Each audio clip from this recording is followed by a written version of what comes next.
Grant, you have a mic on me? Can you see it? Hello. Okay.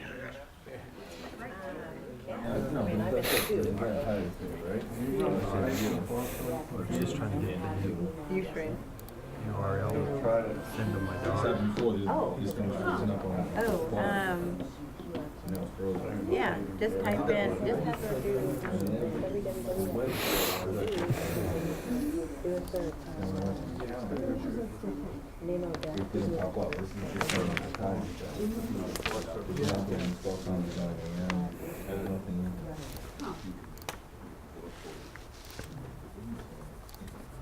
There's something at the top there. What is that? You know if you can run Skype on the Forest Service laptop? Legally, or can you? The answer is absolutely. I have it on mine right here. If they found out, would they be happy? No. And the problem is it's a peer-to-peer network. It opens threats to the network. For me, it isn't as big a deal because I'm not on the Borg. I don't go to an office and plug into the Borg. That's a problem. You do. If you do, then you would have to unplug from that and use like a little MiFi. That way, there's no threat to the system that someone can come in through Skype and get into the network. That's the issue. But since I'm virtual, I'm very rarely on VPN. And if I'm on VPN and into the Force network, I'm off. I don't have Skype open or operational. I'm not logged in at all.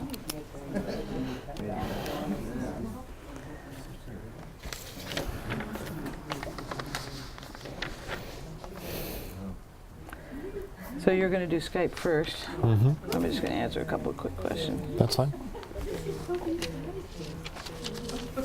Are we on? Okay.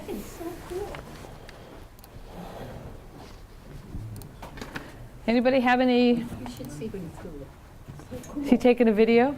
No, he's making an app and doing a QR code with it. It's really cool. That's cool. We'll have to see what you're doing. People are getting more advanced here as we speak. That's right. Yep. I don't know what that's at. So for the online audience, I'm going to answer a couple questions here in a minute. We're going to start in 1 minute.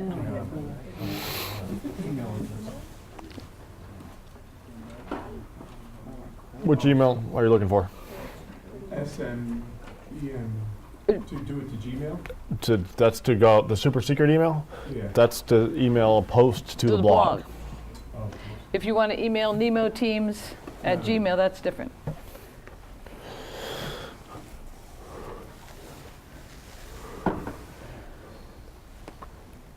Okay, we're going to go ahead and get started. I want to address a couple of questions we had online. One of them, I believe it was Shannon was reminding me, and this is true, I forgot about this. If you were going to stream something like a public meeting or frankly even your morning briefings, tell everybody you're doing it. Some people don't want to be on your live stream for whatever reasons. Her reference was, we don't know, maybe there were a lot of people in the witness protection program or whatever, but warn them so they can move off to the sides, and your stream is usually only to the front and you aren't doing behind you, so warn people. Also to warn your presenters that not only are you streaming, but you're recording. So it's there for posterity. It's important your IC know and approve that sort of thing. They will not be happy if you've done this and not told them. I was going to tell you one other use for live streaming we found accidentally by doing like the one in Colorado. As we stream the morning briefings, what we found was there's usually a regional office that's got several fires going, and they try to actually fly to and visit them, but when they can't, the regional office can watch it, and they can be at the morning briefing without having, in our case, the Portland office is looking at Oregon, Washington, and Alaska. If you stream a meeting, they don't have to fly there. They can watch the meeting. And if it gets to the point where they need to fly there, they'll know because they've been watching the briefings. And you find regional offices, headquarter offices are very interested in that. Do you have a question?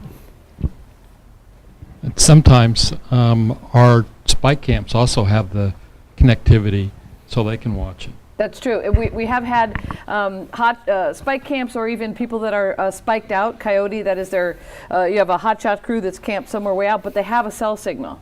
And so if they have a little netbook or even a phone, they can watch a morning briefing instead of having to do the briefing on the radio, which is less than perfect, they can actually watch it on the cell phone. So it's useful in a lot of ways. I didn't know, I was just practicing, but it turned out to be very useful for a lot of reasons. Another question we had was, can you send a mass tweet with the @ sign for all members of a list? So you've built a list, let's pretend media. And so that you can watch a list. You know, we talked about lists yesterday. You can build a list of all of these people. Then can I now send a mass email to just that list by using the @ sign? Well, the answer would be, it depends. If your list is only 2 or 3 people, sure, because you can only remember you only have 140 characters. You can't put the name of everyone in your list. It wouldn't fit in your tweet. Can you mass tweet to a list? The answer is no. But Nathan's going to show you how you can direct message a list or a group. So, real quick to answer that question, what I'm doing right now is I'm putting together a tweet on the screen here, and I've added 4 different usernames. Now, when I come in here and write the text to this message,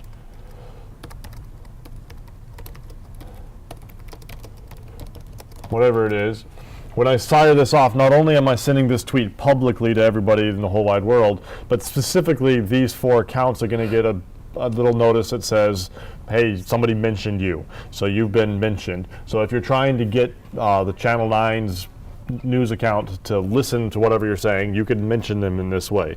Keeping in mind, of course, you're publicly mentioning them, so if you're in a competitive media market and you're calling out one news market versus another, you could cause issues, so you might want to make sure you're calling out all of them. Problem with that is you have only 57 characters in here. You can only fit so many usernames in before you no longer have a message that you can fit in here to those people. Yesterday, we created our lists. So I created this SMEM Training 15 list. If you're hoping that you could send a message or a tweet just to the 7 peoples on this list, the answer is really no. You can't do that. What you can do, and this is fairly new functions within Twitter, is you can come up here to, over here on the corner here where your direct message box is. You can start typing in a new message, and you have to be following everybody, and they have to be following you. You write in, the usernames are going to pop up. Notice how it says check, and I can come back right back up here, and I can pick somebody else. Now I've got 2, and I can pick somebody else. I've got 3. Now I can hit next and say test direct message to a group of people. Now, apologies to the 2 people I just added. You're going to get pinged. I'm going to send that message off. It says here, direct message with myself and 2 other people. I don't know how many you can add to this group. This is a fairly new function that Twitter has given us, but this is an internal communication tool that you could use if you needed to communicate with 1 or more people privately using Twitter. And if you're with media, that's pretty easy. They're probably following you, and you're probably following them because you want to see what they're doing all the time. So that one's kind of easy. You would just do the direct message to all the media outlets. Maybe you do a media advisory. We're having a press conference, and it's a direct message, so it doesn't go public. It's directly to the news media. That would work great. On a list you've created of people that you like-minded prevention people, and you don't even know half of them, you just kind of want to keep track of what prevention people around the United States are saying, and you don't follow half of them, or they don't. You may follow them, but they don't follow you. Then you can't use the direct message. You must be following each other to use the direct message individually or as a group. Okay.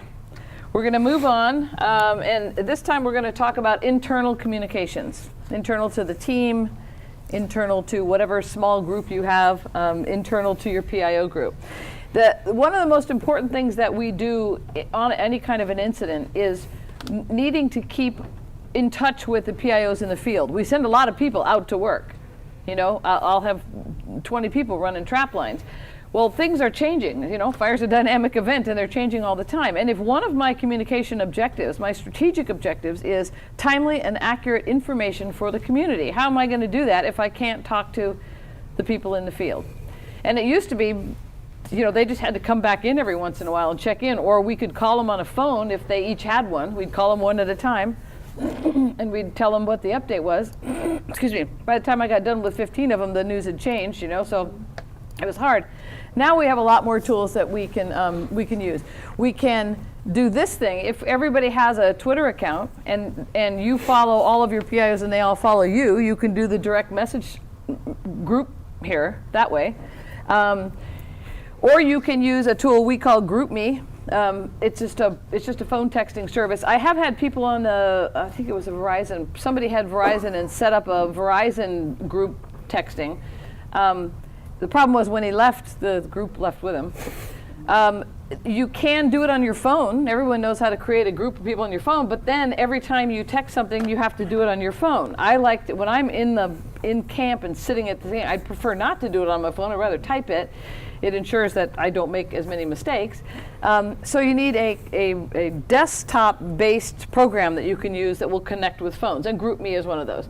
Simple to use, and he'll talk a little bit more about this. I would say the biggest thing about GroupMe and any PIO who's used it, it will make you insane if you don't set some limits. What happens is if this whole group was on GroupMe and I sent a group text and everyone said, thanks, got it, everyone's phone rings every single time. That would mean 14, 15, 16 times your phone's going bzz, bzz, bzz. You will want to throw your phone against the wall. So you have to set really strong sideboards. Do not respond. We're pushing information out to you. Unless you have information to share with the whole group, don't use it. If you have a question to ask me, don't ask me on GroupMe, call me. and if it's something the group needs, I'll send out another post for the whole group. But do not respond, thank you, got it, nothing. It's just for a push. So that's a critical piece to using GroupMe. But again, access issues to the PIOs, or frankly anyone, is going to be an issue if you have cell service down. If you have no internet and cell service, you're going to have issues anyway, but you're going to have issues with the public too. So all these things are very dependent on power and internet and cell service. Knowing how to do private messaging is important in case you need to engage the public in conversation anyway.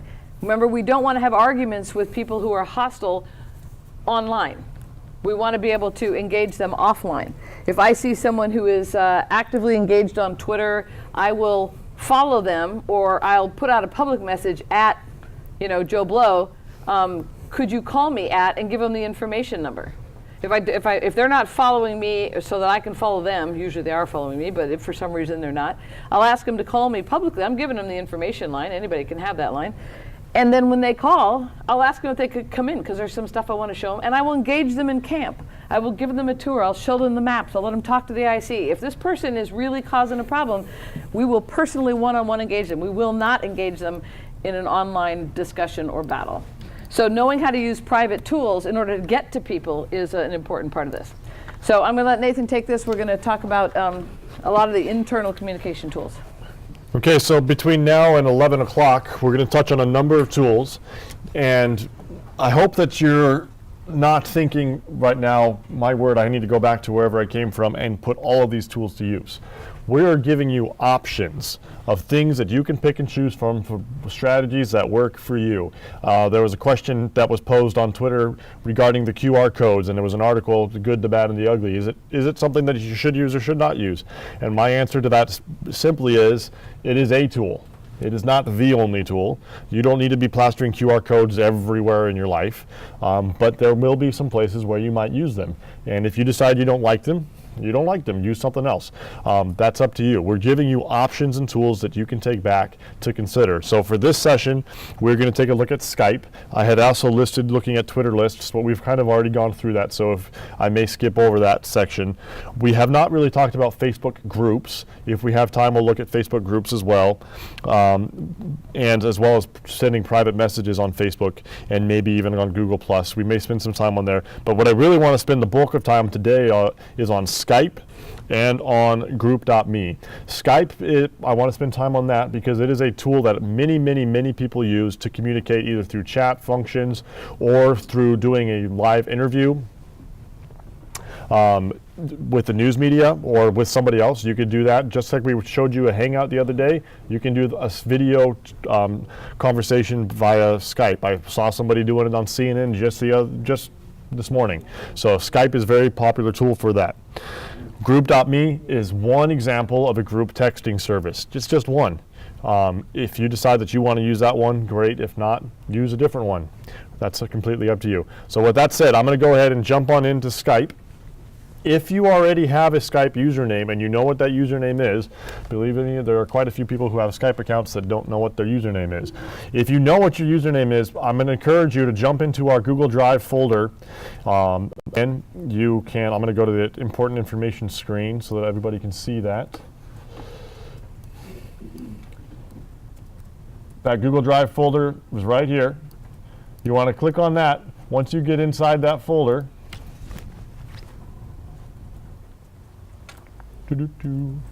let it go eventually.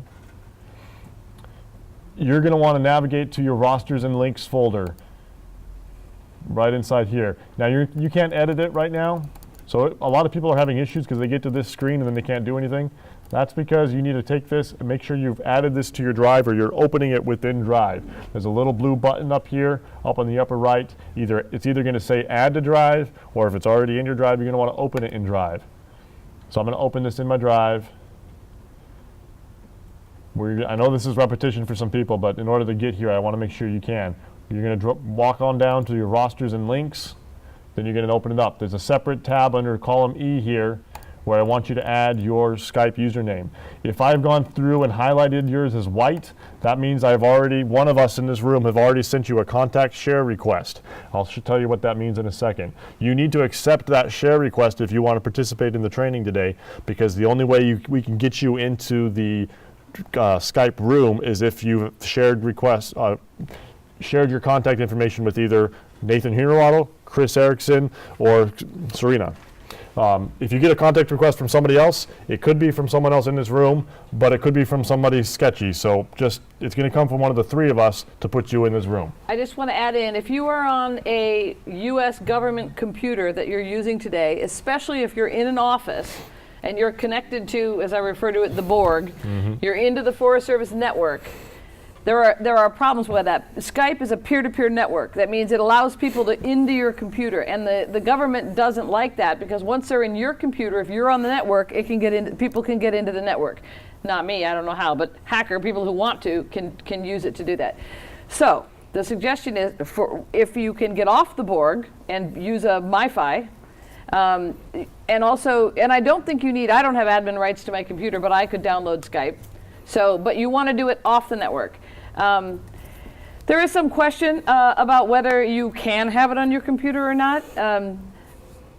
I think the answer is you're not supposed to, but it's okay to have it on your iPad, and you can use it on your iPad, and you can also use it on your phone. So if for some reason you can't put it on your Office, try to create an account if you haven't, and get involved using your phone or your tablet. The last thing I will say to that is, again, this is a public document. If you would prefer not to have your Skype username put on here, that is completely understandable, and you do not have to play along with this exercise if you don't want to.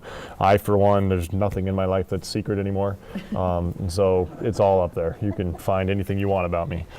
Okay, we're going to go in. So we talked about having to download Skype. If you don't already have it on your computer, you're going to have to go to skype.com. And it's going to say up here, whoops, I'm in the wrong screen. Pull that over. You're going to go to skype.com, and you either sign in or you download Skype.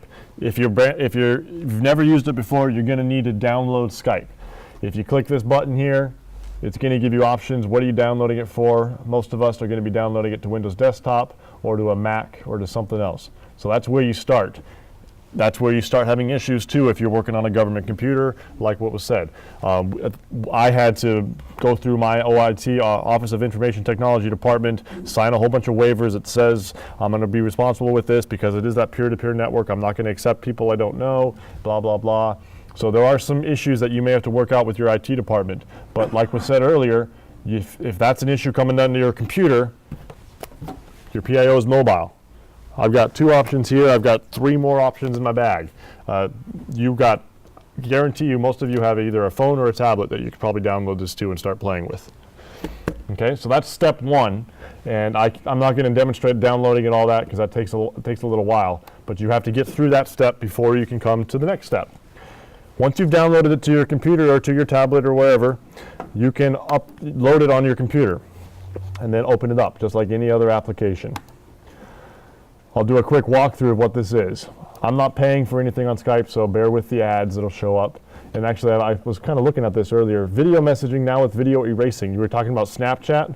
That sounds just like Snapchat. It sounds like Skype is coming up with some sort of a system where you can share video and then it will go away. I'm not sure. Just FYI, it's something else to watch out for. So right over here, you have your contacts.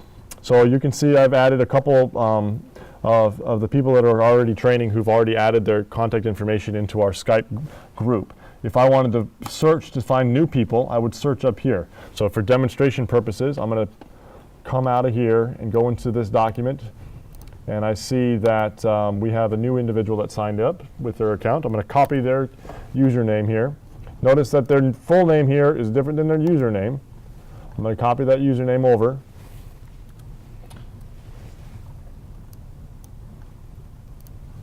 And I'm going to type this in here. I'm going to search Skype, and there you go. Now, if you're having issues finding somebody, people can set their privacy settings to open or strict or not. So you might, if I type this in here and his name did not pop up, it could very well be because he said in his privacy settings, I don't want people to be able to find me. I want to be able to be on here, and I want to be able to find the people I want to be able to find, but I don't want people to do what I just did and find me. So if there's a privacy concern, you can lock yourself down a little bit more. I'm going to send Mr. Carl a contact request. It's going to look just like this. Nathan Hinnerwaddle would like to add you just on Skype. So now he has the option of accepting that or not. If he decides that he does not want to accept me, there's nothing else that I can do here besides say, please accept me. Or I can have a one-way conversation to him. Until he decides to share his information, that's all I can do. Hopefully, he's in this room and he says he'll be yes. So let's see. I got a thumbs up in the room. Go ahead and respond to the request if you can, or type something in. I haven't gotten it yet. You haven't gotten it yet? No. You're using it on a mobile device? Yeah. Okay, this is a good learning point. He hasn't received it yet. That's because sometimes the apps on your mobile device are a little delayed. And we've had this experience with Skype quite a bit, is sometimes Skype takes 5 to 10 minutes for that message to come across. So hopefully it will eventually. This individual over here, Gerard, sent me a notice. You see how I skipped over it, but I heard a noise, and that noise was actually on my phone here. But because I have the Skype app on here, I also saw when that noise happened that this kind of turned red. There was a little dot, and it was saying that they were communicating with me. They shared contact details with me and responded to say, I'll be on the iPhone. Hooray. I am, well, I can't type, an Android guy myself. You can have some fun. I actually have both Android and iPhone. But point being now that I've shared contact information with some of these individuals, hopefully soon Carl, I can go and create a room. And I've already created that room, and I'll recreate it here in a second. And recreating a room is really simple. Say you're just talking to one person. I just come up here to this plus sign, hit plus. See all my contacts are all loaded up in here? I just click on whoever it is, and for this sake, I'll pick on Chris Erickson. If she's already shared her contact information with me, it'll all be there. I hit add to group. Now I've created the room. It was that easy. What I can do now here is I can keep the name with all the people who are in it, or I can click on that name. It pops up a special box. There's a little, pencil icon. I click on that and I can edit this and say SMEM training room.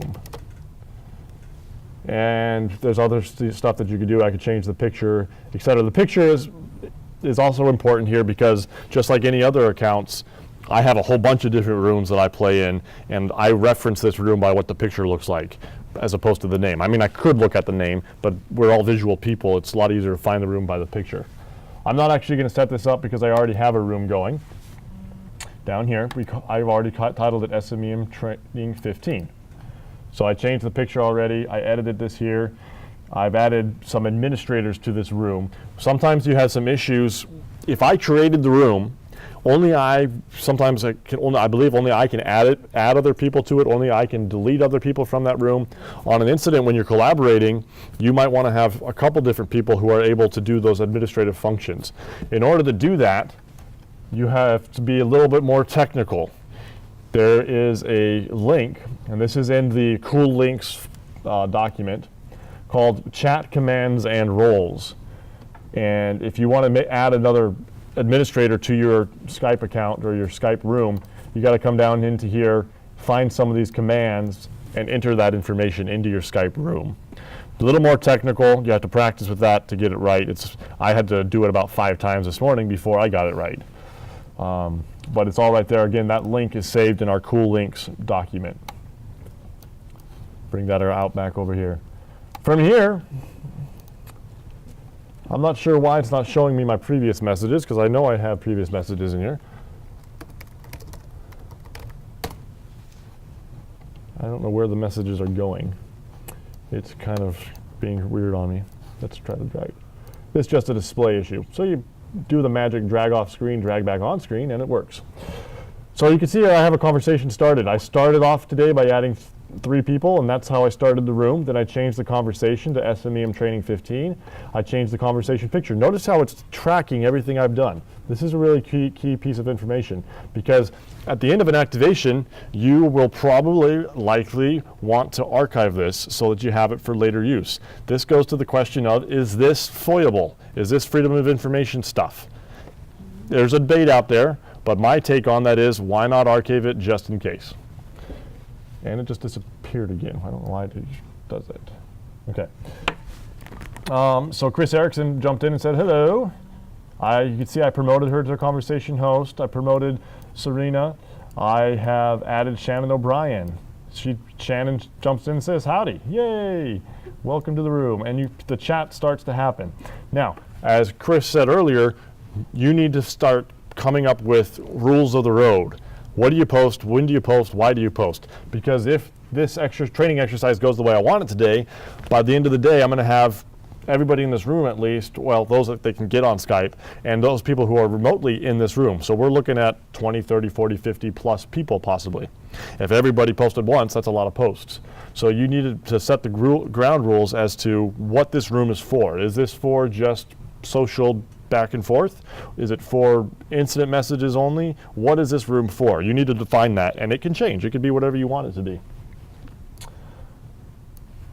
Let's see, Carl, did you get that request at all yet? How am I going to get it? It should be on your phone. Try opening up the Skype application. I have it open. Okay, I'm going to resend the contact request. Sometimes you have to resend the requests. You could also alternatively go on, you should have a search bar for yourself. You could try to find me instead and send me a contact request. Sometimes Turn it on and load it again. you could. Sometimes if you turn off your app and then power back up again, it might help. All right, so we're going to respond. Nathan C. Yep. You. Mm-hmm. Accept. Okay, we're going to see if that comes in. I'm going to pop out. Hey, look, do you see how that little arrow turned green? Now I can see that he is online. Carl has shared contact details with me. Yay! I feel loved. I'm going to go over here to SMEM Training 15. Again, I know that this is my SMEM Training 15 room because I titled it and I have the logo here. Hey, look, Chris Erickson, who's an admin, has already been working, and she just added somebody else. I'm going to add somebody else, Carl. I come up here to my plus screen. Carl now is in my list because we've shared contact lists. We're best friends now. Add him to the group. Now he's added. So hopefully within a couple minutes, he'll get a notice on his phone that says he's been added to this group, and he then can submit messages to this group. So I'm going to say, Carl, when you get this, please introduce yourself to the group. Okay? So it's going to take a while for it to go to the cybersphere and back down to him, but eventually you'll get there. So my goal is, for the training purposes for today, is to, for those of you who feel comfortable and who want to try this, give me your Skype information, put that in our spreadsheet here, and we see a couple of other people maybe I'm guessing you guys are already turning it white, so that's good. Turning them white as I Excellent. as I work. Perfect. So we've actually added quite a few people, and a couple more will be added. And we'll try to keep an eye on this throughout the day, and I will try to keep an eye on it on my flight back. So those of you who are catching the recording, if you're practicing a little later, I can try to pull you in. If you are doing it on the recording a couple days from now, just be advised it could take me a little while to get in here to practice with you. I was just going to say, I want to remind you, is get your name in soon, because, Correct. and then when we add you, we still can't add you to the group until you get the notice saying, I'd like to add you. You have to confirm, and then we can add you to the group. So it's a two-step process. So keep checking your mail so that we can. And the lesson then there is for going forward for your incident or for long-term planning is, if at all possible, you want to set these groups up ahead of time so that you don't have to be on the incident when the fire's burning, whatever it is burning down, saying, how do I get this group set up? You set it up ahead of time if you can. That's the ideal way to go about it. What else do I want to show you on Skype? So you can, if you like, call all these people. I'm not going to do that right now because everybody's phones would go nuts. And if this group was small enough, you see how this is a slightly different shade of blue? And I can't actually click on this anymore. When this had probably less than 9 participants in it, I could do a group call, video chat with everybody in the room. Once it became more than 9 people in the room, it's too much for my free Skype account to handle, and I can't do that anymore. But I can place a call to everyone if I would like to. A conference call? A conference call, essentially.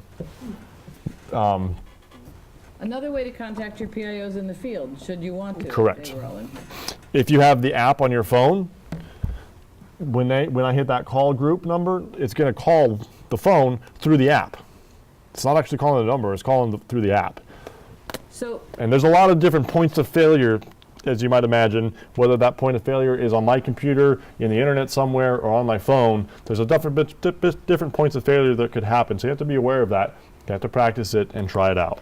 and also, this is my understanding, if your phone is using Wi-Fi while you're on Skype, this does not count toward any phone costs. If you happen to be using your personal one, just if you do get charged for minutes, if you're not on Wi-Fi, it'll be using your cell service. But if you're on Wi-Fi, so I contact my daughter in Belgium on Skype all the time, and we have phone calls, but it costs nothing. So somebody just tried to call me. I'm not sure who just tried to do the group call, but somebody just tried to do a group call, and I could have answered that. Someone out there in the cybersphere, give me a call if you're added to this group, and I will try to answer it. We'll see what happens.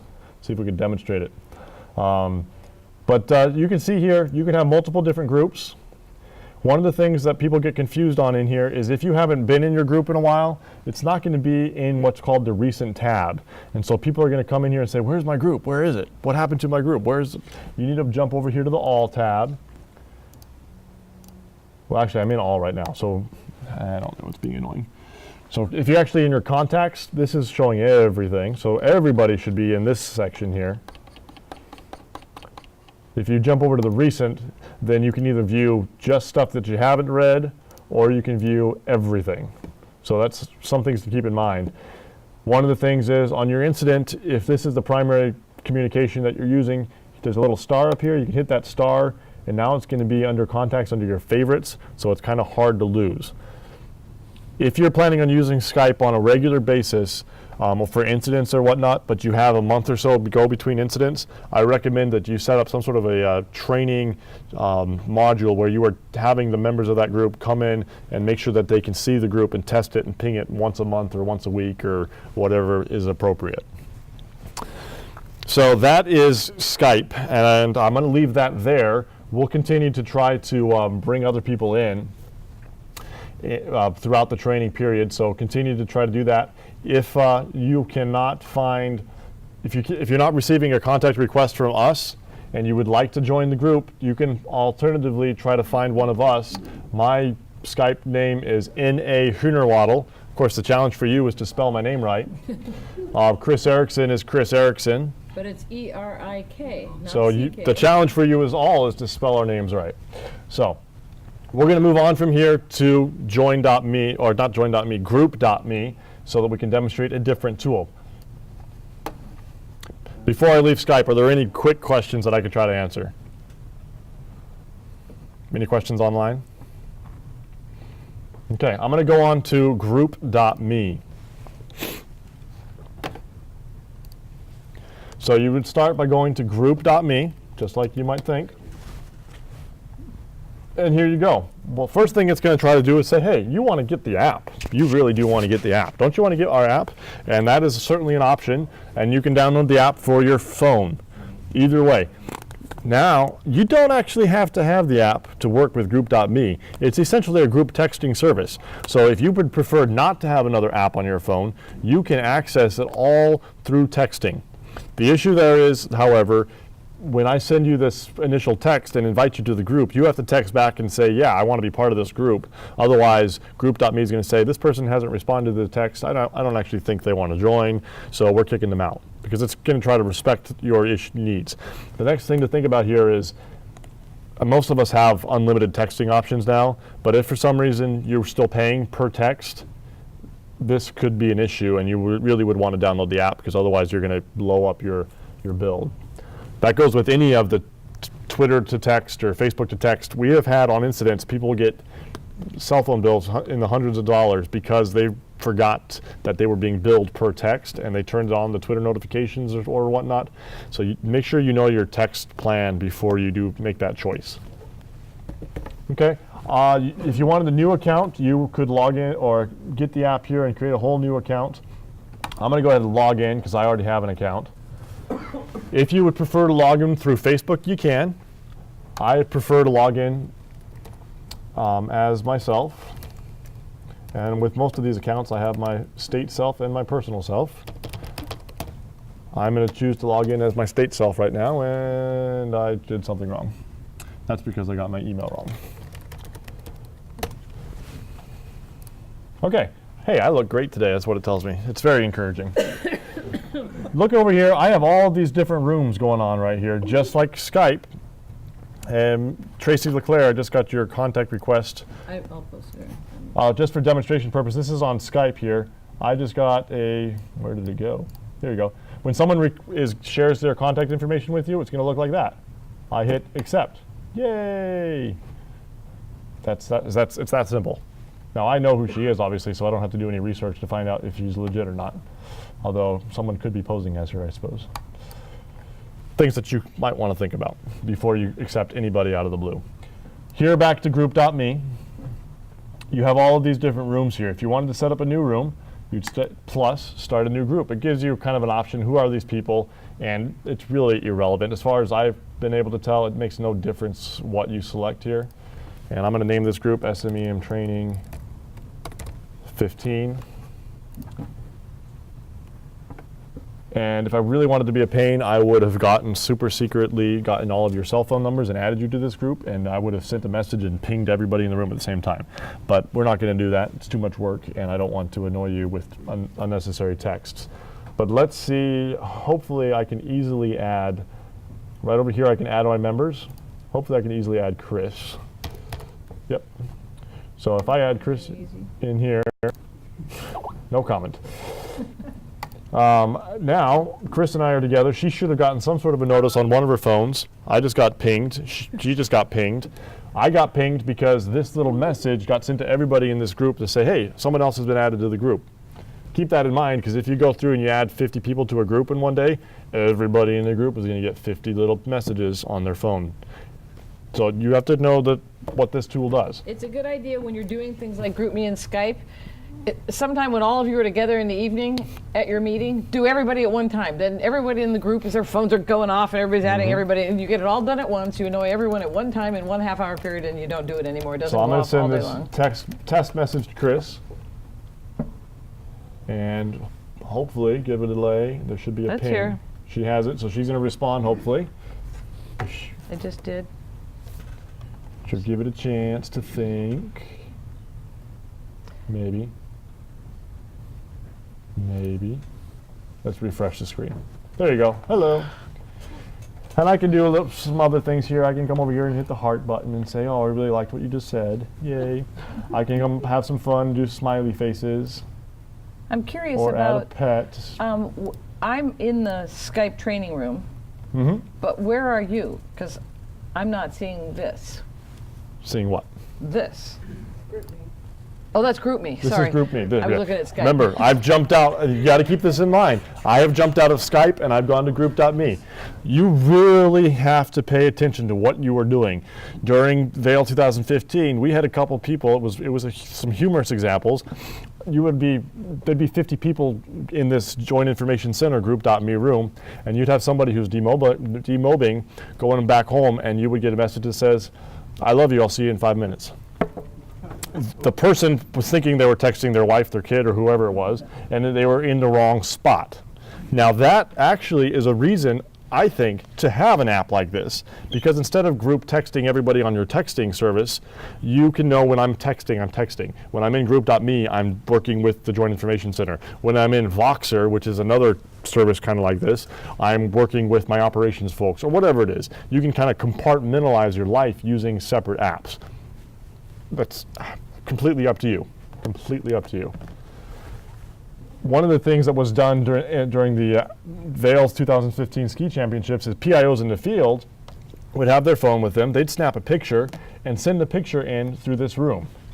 So I could come into here, into my Group.me app. Let's find it in here.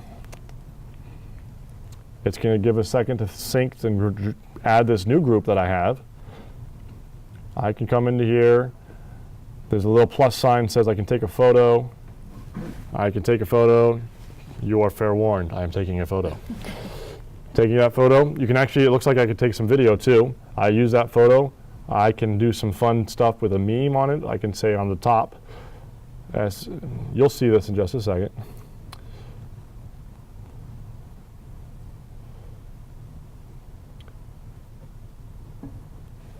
I'll refresh the screen here.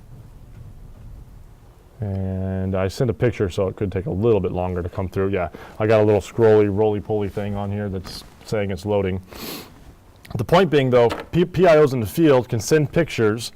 There'll be a slight delay because the pictures take more data, and eventually it'll show up in here.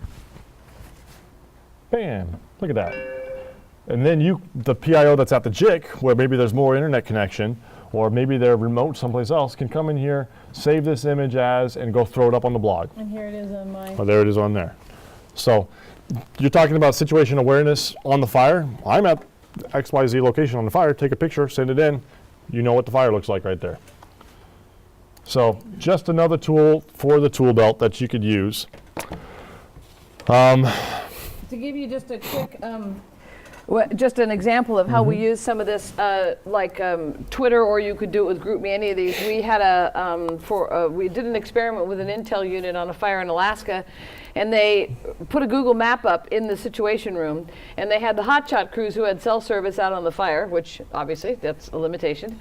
And as they were going along, they said starting at 1 o'clock, or wherever you're hiking along the rim of the fire, and they had the fire perimeter up. They did it kind of old school, but the hotshot crew every 15 minutes would type a text message, use their lat long and a text message of what they saw, send a picture, and send it into the Intel unit. They would take that with the lat long, post it on there. So we could sort of, when you came in, they could go along the text messages where they were pasted into locations on the map, because they had the lat long, so we could watch them walk along the fire line, and we could see exactly what they were seeing at those locations along the fire line. So it's about as real time as we were able to get then. That was about 4 years ago. There may be other applications that are more live than that, but it worked very well in terms of being able to give you some situational awareness. And for the crews that were coming in afterward, they would come in for their in-brief, and we would use the same Google map, and we could show them what these guys were seeing, and show them the ground they'd be walking on, show them what they were going to be looking at using Google Earth. Okay, so we've run out of time really for any more internal tools, but these are just two options that you could use. Other options that we've skipped over, just simply using your email, obviously. And if you had Gmail accounts up, within your Gmail, if you decided you didn't want to send an email to a group and you wanted to chat back and forth, you could use Google Chat back and forth. The state of Colorado is going to have, they're working on, there's a multi-mission aircraft as part of our new fire program that is going to be up in the air fighting fires through infrared and all sorts of wonderful things. They will be able to communicate to the ground via Google Chat. So that's a tool that's out there. Obviously, we talked about Google Hangouts, so you can talk through there. If everybody in a group is on Facebook, then Facebook is what you can do. You can set up a Facebook group. We haven't really talked about groups yet, but you have your Facebook profile, you have a Facebook page, and then you can have a Facebook group to keep everybody informed. In the state of Colorado, we have the state of Colorado PIO groups, and so PIOs throughout the state of Colorado can share information back and forth about training opportunities, incident information, where to go for information, that type of thing. And I guarantee you there probably is groups relevant to you and what you guys do here in Maine or here throughout the state, throughout the country, throughout the globe even. All of those are things that you could do to stay in contact internally. So we're going to go ahead and move on into our practice session in time. Let me pull up our exercise checklist. And again, for the virtual people, you access this checklist through this folder. The checklist will be right up here. And what we are going to do is internal tools. We're not here yet, so let's ignore that. No skipping ahead. I want you to create a Skype account if you're comfortable. And you're going to have to obviously start off by downloading Skype to your computer, or you can download it to one of your mobile devices. Add your Skype username, once you know what that is, into our roster and links document. That was this spreadsheet. And then once we see that your information is in there, we will try to share contact information with you. If you don't receive contact information from us, you could try to go ahead and send us your contact information using this information. And we will add you guys to the training room. It's going to be called SMEM Training 15. Once you get added into that room, just issue a quick post and say, hey, I'm here, I'm testing this out, or whatever you want to do to just practice testing it out. That's pretty much all that we're asking you to do for this practice. If Skype is something that you can't download or try downloading group.me or do something different. If you're not wanting to do any of those two things, then you can use this time to go back through some of the previous exercises, and I would encourage you to play with the Twitter app, the Facebook app, the Blogger app, etc. With that, we are going to go into our practice session time for the next half hour, and we will meet back at 11:30 Eastern time, where at that point we will discuss, if you feel overwhelmed by all of this, there is an option that you can harness to help you manage some of the social media and do some of the social media monitoring, and that's called a virtual operations support team. Now, it's not the answer to everything, but it is an answer to some things, and we'll share with you information on that promptly at 11:30. Between now and then, for those people online, if you have questions, continue to ask them at nemoteams@gmail.com. Use the Ustream comment feed. Use the SMEM Training 15 hashtag. And now you have the SMEM Training 15 Skype room to also communicate to us. So you have many, many different ways to communicate to us if you like. We'll see you back here promptly at 11:30 Eastern time.